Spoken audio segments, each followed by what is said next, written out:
لائیں کہے کہ ہمارا رب اللہ ہے، پھر اس پر جم لائیں، ان پر فرشتوں کا نزول ہوتا ہے، نہ کوئی غم کرو نہ خوف، خوشیاں مناؤ جنت کی جس کا تم سے وعدہ کیا گیا تھا۔ اللہ کی ربوبیت پر اطمینان جب انسان کو ہو جاتا ہے، میرا رب اللہ ہے، ربی اللہ، انسان کے لیے نہ کوئی کھٹکا، نہ کوئی خطرہ، نہ کوئی خوف، نہ کوئی حزن۔ جو کچھ ہو رہا ہے کس کے اذن سے ہو رہا ہے؟ اللہ کے اذن سے۔ اللہ کے اذن کے بغیر پتہ تک نہیں ہلتا۔ یہ کوئی اندھا بہرا مادہ نہیں ہے جس سے مجھے کوئی خوف ہو۔ اندھا بھینسا چلا رہا ہو اس سے تو ڈرنے کا ہر انسان کو ڈرنا چاہیے، نہ معلوم کس کو ٹکر مار دے، لیکن نہیں، اس کائنات کو چلانے والا ایک سمیع و بصیر خدا ہے، وہ جو میرا دوست ہے، میرا ولی ہے، اللہ ولی الذین۔ السلام علیکم۔ ڈاکٹر اسرار احمد کے بیان سننے کے لیے ہمارے چینل کو سبسکرائب کیجئے اور اللہ کے دین کو پھیلائیں۔ شکریہ۔ یخرجہم من الظلمات الی النور۔ اللہ اہل ایمان کا ولی ہے، ساتھی ہے، پشت پناہ ہے، مددگار ہے، حمایتی ہے۔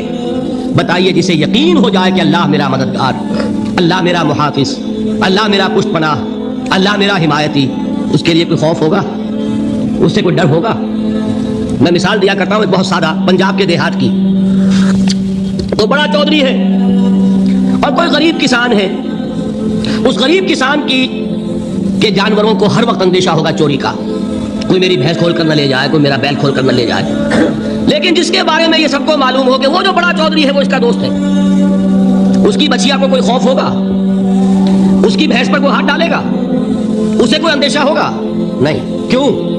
کہ وہ بڑا چودھری، بڑا اس کا یہاں کا سردار، جاگیردار، سب کو معلوم ہے وہ میرا دوست ہے، کوئی میرے خلاف اقدام نہیں کر سکتا۔ اس دنیا میں یہ چھوٹی سی بات اگر آپ کے دلی اطمینان اور سکون کا باعث بن سکتی ہے تو ذرا تصور کیجئے۔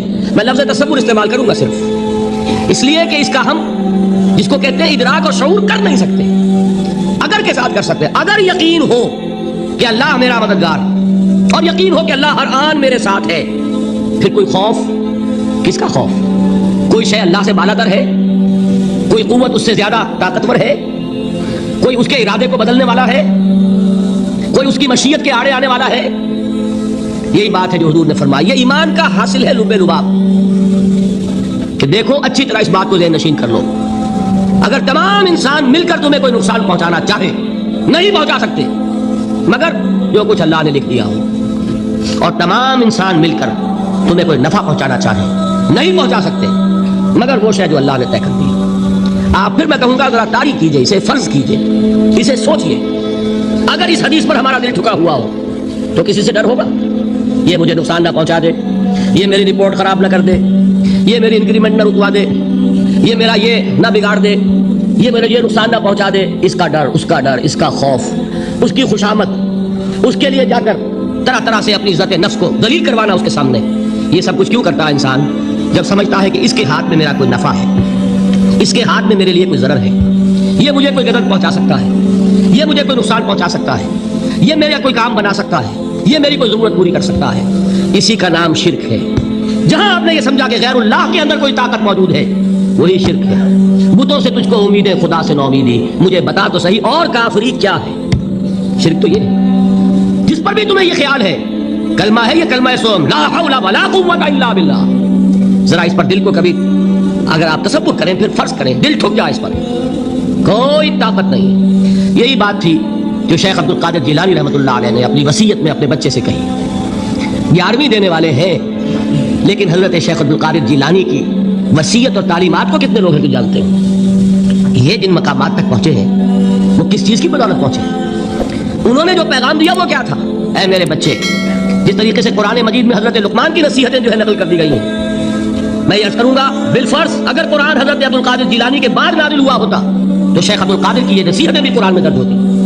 اتنی اونچی نصیحتیں ہیں۔ اے میرے بچے، اس حقیقت کو ذہن نشین کر لے، لا فاعل فی الحقیقت ولا مؤثر الا اللہ۔ اس کائنات میں نہ کوئی فاعل حقیقی ہے نہ مؤثر حقیقی ہے سوائے اللہ کے۔ کسی شے میں کوئی تاثیر نہیں اگر اللہ نہ چاہے، آگ جلا نہیں سکتی اگر اللہ نہ چاہے، پانی ڈبو نہیں سکتا اگر اللہ نہ چاہے، زہر ہلاک نہیں کر سکتا اگر اللہ نہ چاہے، کوئی چیز فائدہ نہیں پہنچا سکتی اگر اللہ نہ چاہے۔ تو در در پہ کیوں سر جھکاتے ہو؟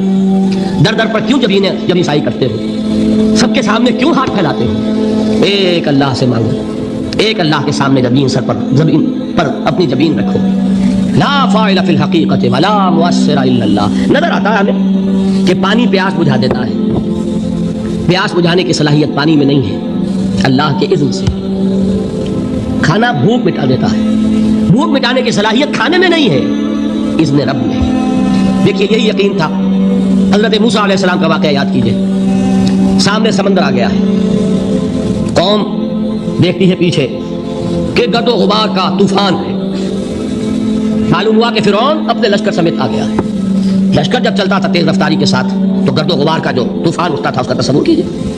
اور لمحہ بلمحہ وہ قریب آ رہا ہے. پوری قوم نے کیا کہا ہے؟ اے موسیٰ انا لمدرکون، اے موسیٰ ہم تو پکڑے گئے. قرآن مجید میں تو یہاں وہ باتیں نہیں لکھی ہے، لیکن تورات میں یہ درج ہے کہ بنی اسرائیل جھگڑنے لگے، دست و گریبان ہو گئے موسیٰ کے ساتھ. موسیٰ نے یہاں فرمایا لا کر، اس سے تو ہم ہی بہتر تھے. وہاں کھانے کو ملتا تھا، زندگی تو تھی، بیگار ہم کر رہے تھے، موت تو نہیں تھی. اب جو کچھ ہوگا اس کا تصور کرو، جس طریقے سے ہمارے ٹکڑے اڑائے جائیں گے. تو لڑ رہے ہیں حضرت موسیٰ علیہ السلام سے. یہ تورات کی تفصیل ہے.